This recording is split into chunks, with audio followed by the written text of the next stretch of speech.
नमस्कार साथियों, वेदांत क्लासेज के यूट्यूब चैनल पर आपका हार्दिक स्वागत, अभिनंदन। साथियों, मैं निकुंज तांबड़ी, सेलेक्टेड सब इंस्पेक्टर।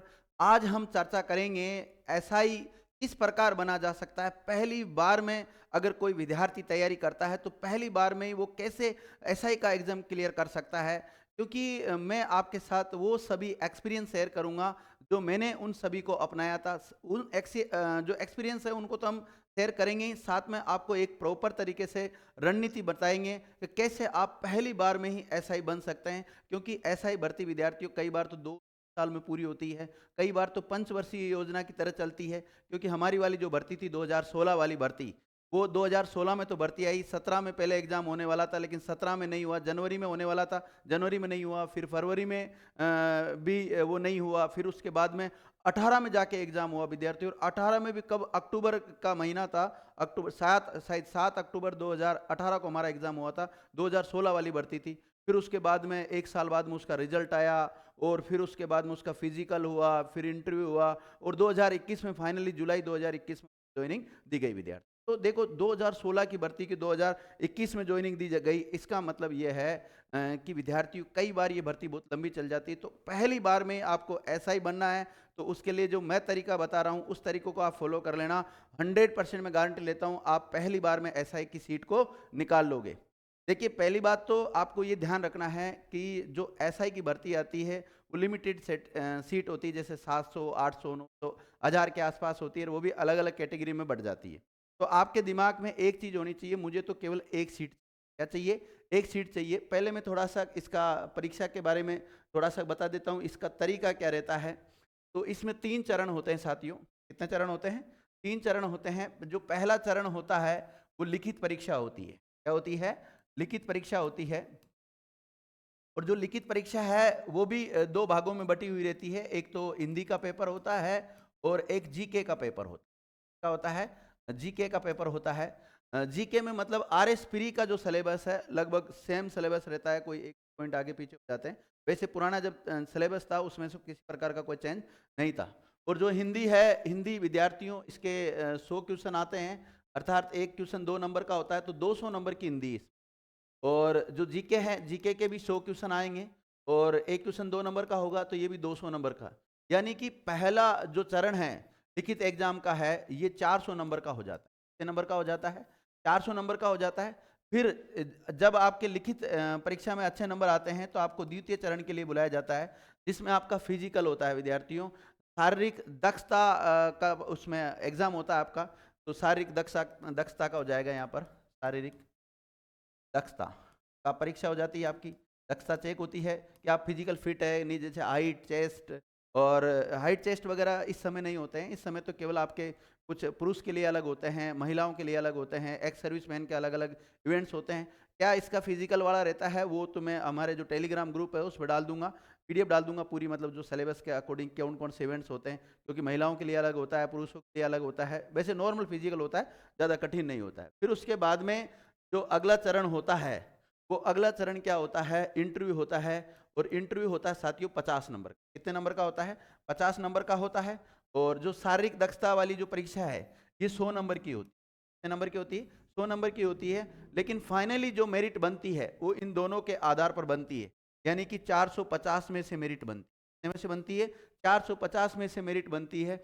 और 450 में से अगर आप 300 प्लस नंबर लेके आ जाते हैं तो आराम से आपका सिलेक्शन हो जाता है। अब ये 350 नंबर कैसे आते हैं विद्यार्थियों, इसके लिए हमें एक प्रॉपर तरीके से रणनीति बनानी पड़ती है। सिलेबस को कैसे समय पे कवर किया जा सकता है। कई विद्यार्थी कहते हैं पता नहीं कब भर्ती आएगी, कब एग्जाम होगी। अरे अगर आपका एग्जाम अभी आज भर्ती आ जाए, 3 महीने बाद में एग्जाम करा दे, तो कौन सा आप क्लियर कर लोगे? तो विद्यार्थी इसमें समय लगता है, क्योंकि सब्जेक्ट बहुत सारे हैं। आर एस प्री का सिलेबस उठा के देखना, पता लग जाएगा कितने सारे इसमें टॉपिक आते हैं, कितने सारे विषयों को शामिल कर रखा है। तो मैं यही कहूँगा आपको, क्योंकि जो हिंदी विषय है, हिंदी विषय पर ज़्यादा ध्यान देना चाहिए, क्योंकि हिंदी का रोल इसमें 200 नंबर का है। क्या है? 200 नंबर का है। और 200 नंबर का लगभग 60% तो समझने वाले टॉपिक आते हैं, जैसे संज्ञा, सर्वनाम, विशेषण, क्रिया वगैरह ये जो आते हैं। और इसके अलावा जो 40% है वो रटने वाले टॉपिक आते हैं, उसमें समझने की ज़्यादा आवश्यकता नहीं पड़ती, मतलब उसका कोई था भी नहीं होता, कोई निश्चित पता भी नहीं होता है कि कहाँ से प्रश्न आ सकता है। ठीक है, तो इस बात का थोड़ा सा आपको ध्यान रखना होता है। तो इसमें 60%, इसमें 40% का रोल रहता है। रटने वाले 40% और जो समझने वाले टॉपिक है वो 60% आते हैं। और आप 200 में से अगर अच्छी तैयारी करते हैं तो 180 190 नंबर तक लेके आ सकते हैं। देखिए, हमें टोटल इंटरव्यू सहित लास्ट 300 प्लस चाहिए, कितने चाहिए? 300 प्लस नंबर चाहिए हमको, ज़्यादा नहीं चाहिए विद्यार्थियों। तो उसके लिए 180 या 190 नंबर तक आप हिंदी में लेके आ सकते हो, किसी भी मीडियम से हो, चाहे आप हिंदी मीडियम से हो चाहे इंग्लिश मीडियम से हो, कोई फर्क नहीं पड़ता है। इसके अलावा अगर हम बात करें इसमें विद्यार्थियों, जो जीके वाला पार्ट है, सेकंड एक पेपर जीके का होता है। अब जीके में देखो बहुत सारे टॉपिक, मतलब इसमें राजनीति विज्ञान वाला पार्ट भी आ जाता है। अब राजनीति जो विज्ञान है, राजनीति विज्ञान में दोनों पार्ट आ जाते हैं, इंडिया का भी आ जाता है और राजस्थान का भी आ जाता है। तो आप सबसे पहले तो जब भी लिखित परीक्षा की तैयारी करें तो आपके पास सिलेबस होना चाहिए। सिलेबस में जो टॉपिक दे रखे हैं उन सभी टॉपिक का बार बार, एक बार तो पूरा पढ़ ले, सभी टॉपिक आपको आना चाहिए और आने के बाद में बार बार उनका रिवीजन करते रहो। कभी भी भर्ती आए, हमें क्या मतलब, हमें तो एक सीट चाहिए। जब भी गवर्नमेंट आरपीएससी के द्वारा भर्ती निकाली जाएगी, हम एक सीट लेके रहेंगे। बस दिमाग में एक चीज बिठा लो, फालतू का जो राजनीति चलती नहीं, इधर उधर की राजनीति पे ध्यान देना ही नहीं चाहिए। देखो, जो वास्तव में स्टूडेंट तैयारी करता है वो फालतू चीज़ों पे ध्यान नहीं देता। उसको पता है मुझे ऐसा ही बनना है, मुझे सितारे लगाने हैं, मुझे वर्दी अगर कोई विद्यार्थी वर्दी पहनने का शौकीन है और ऐसा ही बनने का शौक रखता है तो विद्यार्थी उसके लिए पहले तपना पड़ेगा। और कितना तपना पड़ेगा ये मैं आपको हकीकत बता देता हूँ। कम से भी कम भर्ती आने से पहले आपकी 6 महीने की तैयारी होना जरूरी है। आप सोचो भर्ती आने के बाद में तैयारी हो जाएगी, भर्ती आने के बाद में कोई तैयारी नहीं होती है। उस समय केवल आप रिवीजन कर सकते हैं। जब भी भर्ती आए सब कुछ कंप्लीट करके बैठ जाओ, जब भर्ती आते उसका रिवीजन करना चालू कर दो, उसी दिन मान लेना आपका सिलेक्शन हो जाएगा। मैं गारंटी लेता हूं आपका एग्जाम आएगा उससे पहले आप कह दोगे मैं इस बार सेलेक्ट होकर बताऊंगा। क्यों? क्योंकि आपने मेहनत की है। आप शॉर्टकट तरीके से जाने की कोशिश मत करना। कई विद्यार्थी शॉर्टकट देखते हैं, कोई कंटेंट वगैरह भी पढ़ने में ज़्यादा इंटरेस्ट नहीं रखते हैं और शॉर्टकट जैसे आजकल होते हैं ना, कई बार जो अनुचित साधन होते हैं उनका प्रयोग करते हैं, तो उनका रिजल्ट ये निकलता है कि 2014 वाली जो एसआई भर्ती थी उसके भी आज भी सब इंस्पेक्टर इंस्पेक्टर बन गए, उनको गिरफ्तार किया जा रहा है। 2021 के कई वालों को गिरफ्तार किया गया। ठीक है, ये ऐसे मामले कई बार आएंगे। तो जो आदमी गलत तरीके से भर्ती होगा उसको कभी भी जीवन में कभी भी उसके साथ कानूनी कार्रवाई की जा सकती, क्योंकि आपने सुना है कानून के हाथ बहुत लंबे होते हैं। तो हमें शॉर्टकट नहीं चलना, केवल मेहनत के बल पे सिलेक्शन लेना है। तो मेहनत के बल पे सिलेक्शन लेना है तो इन तमाम बिंदुओं को देखना होता है। तो आप तो एक राजनीति विज्ञान वाला जो पार्ट है उस पर ज़्यादा फोकस करें, क्योंकि उसमें देखो बहुत सारे विषय हैं। तो ज़्यादातर मैं ये बताना चाहता हूँ कि कौन कौन से विषय को ज़्यादा ध्यान दे। राजनीति विज्ञान को ध्यान दे। और इसके अलावा जो भूगोल वाला पार्ट है, भूगोल के तीनों पार्ट आते हैं इसमें, वर्ल्ड भी आता है, इंडिया भी आता है और राजस्थान वाला भी आता है। ठीक है, तो विश्व का जो भूगोल है उसके पर्सन 1 ही 2 पर्सन आते हैं, ज़्यादा पर्सन उसके आते नहीं। और जो इंडिया वाला है, इंडिया वाले के विद्यार्थियों 5 से 6 पर्सन आ जाते हैं और राजस्थान वाले के लगभग 10 के आसपास पर्सन आ जाते हैं। तो ज्योग्राफी का भी अहम रोल रहता है। साथ ही में अगर हम बात करें हिस्ट्री की, इतिहास की, तो इतिहास में आप इंडियन हिस्ट्री का पर ज़्यादा ध्यान ना दें, केवल राजस्थान हिस्ट्री और राजस्थान कल्चर पर ज़्यादा ध्यान दें। इंडियन हिस्ट्री में ध्यान दें तो केवल मॉडर्न हिस्ट्री पे ध्यान दें आप। तो इतिहास विषय ऐसे हो जाएगा आपका। एक अहम रोल रहता है करंट का। किसका? करंट का। तो करंट हम कई बार सोचते हैं कि लास्ट के समय 1-2 महीने की क्रोनोलॉजी या जो प्रतियोगिता दर्पण वगैरह ये आती है, या फिर और भी जो मार्केट में बहुत सारी उपलब्ध है, वो नहीं विद्यार्थियों, ऐसे करंट कभी भी तैयार नहीं होती। करंट आप डेली जैसे न्यूज़पेपर पढ़िए और उसके अलावा कोई भी यूट्यूब चैनल आप देखते हैं, किसी का भी, मैं ये नहीं कह रहा अपना यूट्यूब चैनल देखो, किसी का भी यूट्यूब चैनल आप देखते हैं तो डेली करंट आपको मिलती है। डेली करंट देखना। करंट तो वो है विद्यार्थियों जिसको आपको डेली पढ़ना ही पड़ेगा। और करंट विषय ऐसा है जो सभी विषयों को एक साथ में जोड़कर रखता है। देखिए, करंट को कैसे तैयार करेंगे आप? एक तो किसी भी यूट्यूब चैनल का सहारा ले लें और कोई भी जो मासिक पत्रिका आती है उसको पढ़ते रहे, उससे हो जाएगा। और जब लास्ट में आपका एग्जाम हो उस समय जैसे आर्थिक समीक्षा आती है, बजट आता है, उसको देख ले तो वहाँ से सवाल आते हैं। अब बात करें इकोनॉमिक्स के जो सवाल है, अर्थशास्त्र के जो सवाल है, वो कहाँ से आते हैं? तो अर्थशास्त्र के करंट से ज़्यादा आते हैं। ठीक है, उसके स्टैटिक पॉइंट्स कम आते हैं, जाके ज़्यादातर उसके जो करंट से रिलेटेड फैक्ट है वो ज़्यादा आते हैं। इसमें विद्यार्थी दोनों ही हैं, इंडिया भी है और राजस्थान भी है। ठीक है, तो राजस्थान और इंडिया की एक तो आप योजनाएं वगैरह है उनको देख सकते हैं, जितनी भी योजना चला रखी, केंद्र सरकार की योजना, राज्य सरकार की योजना, उनको देख सकते हैं। इसके अलावा जो विज्ञान आती विद्यार्थियों, विज्ञान वाला जो पार्ट है वो भी आता है इसमें। अब विज्ञान के क्वेश्चन लगभग 10 के आसपास आते हैं। अब 10 क्वेश्चन में जनरल साइंस पूरी आ जाती है, फिजिक्स केमिस्ट्री बायो वाला पार्ट जिस जनरल साइंस जिसको हम कहते हैं वो। उसके अलावा साइंस टेक्नोलॉजी वाला पार्ट आता है जिसमें आपने पढ़ा होगा रक्षा प्रौद्योगिकी और स्पेस वाला अंतरिक्ष प्रौद्योगिकी है। इसके अलावा जैव प्रौद्योगिकी वाला पार्ट है, वो सब पार्ट आ जाते हैं, उनसे सवाल आते ही आते हैं। ठीक है। इसके अलावा मैथ्स आती है विद्यार्थियों और रीजनिंग आती है। मैथ और रीजनिंग के ज़्यादा सवाल नहीं आते, 7 से 8 सवाल आते हैं और इसमें भी 4 सवाल लगभग आपको मिलेंगे किसके, रीजनिंग के, और 3 के आसपास 3 या 4 सवाल आते हैं किसके, मैथ्स के आते हैं। तो इस प्रकार रहती है। तो जो विद्यार्थियों को मैथ रीजनिंग से डर लगता है वो इससे डरे नहीं, कम से कम रीजनिंग को तो आप कंप्लीट कर ले। और जिनकी मैथ रीजनिंग अच्छी होती है उनके ये प्लस मान के चलो आप, जो साइंस बैकग्राउंड के होते हैं उनकी साइंस अच्छी होती है, और आर्ट्स वालों के लिए तो सारा है ही है ये सब कुछ। तो अगर इसमें आप अगर 60% कवर कर लेते हैं ना, 60% कवर कर लेते हैं 100 में से 60% नंबर लेके आ जाते हैं, यानी कि 100 क्वेश्चन आएंगे, 60 क्वेश्चन आप करके आ जाते हैं, एक क्वेश्चन 2 नंबर का होगा, तो 120 नंबर आप इसमें लेके आ सकते हो आराम से। किसमें? 120 नंबर आप लेके आ सकते हो। कौन से वाले में? इसमें से 200 में से हिंदी में तो आप माना कि 180 के आसपास लेके आ गए, और जीके में 200 में से 120 लेके आ गए, तो कितने हो गए विद्यार्थियों? तो ये हो गए, तो 120 हो गए। ठीक है। तो 120 और 180 300 नंबर हो गए आपके रिटर्न में। कितने हो गए? 300 नंबर हो गए। अभी तो इंटरव्यू शेष है। इंटरव्यू में अगर आपको कुछ भी नहीं आता है, अगर इंटरव्यू में आपको कुछ भी नहीं आता है तो भी आपको 18 नंबर तो देगा ही देगा। ठीक है। 18 और थोड़ा बहुत अगर आपने बता दिया, सही तरीके से आप पेश हुए, तो आपको लगभग 25 नंबर के आसपास मिल सकते हैं। कितने? 25 नंबर और मिल जाएंगे, तो लगभग आपके 325 नंबर हो गए। कितने हो गए?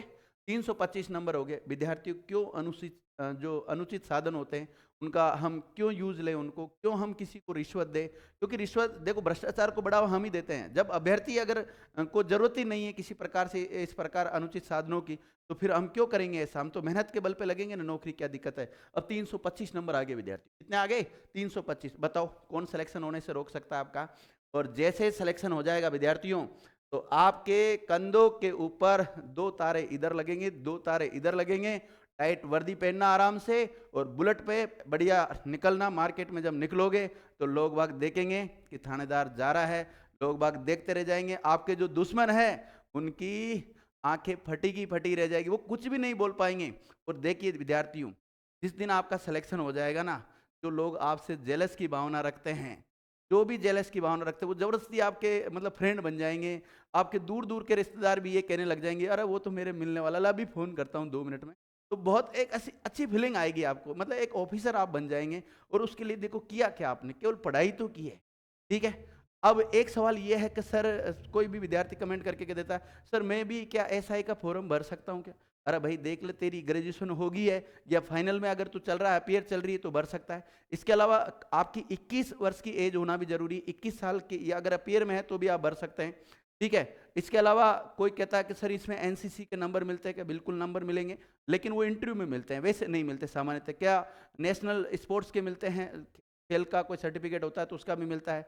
एक विद्यार्थी जैसे अगर कोई विधि में अगर कोई आपका डिप्लोमा है तो उसके भी पहले मिलते थे, आजकल बंद कर दिए उसके। और समय समय पर इसका थोड़ा चेंज होता रहता है। अगर जैसे भर्ती आएगी उस समय क्या नोटिफिकेशन में जो भी है, पहले देखो, जब भी कोई भर्ती आती है उसका पूरा नोटिफिकेशन पढ़ो, फिर उसके बाद में उसका क्या सिलेबस है, सिलेबस पूरा पढ़ो। अपनी सीटें है या नहीं है, अगर है, एक भी सीट अगर आ गई ना, तो एक सीट अपनी मान के चले आप। उसी प्रकार से तैयारी करना साथियों, मैं गारंटी ले रहा हूँ आपका सिलेक्शन हो जाएगा। और कुछ विद्यार्थी कहते हैं सर अगर सिलेक्शन नहीं हुआ तो क्या होगा?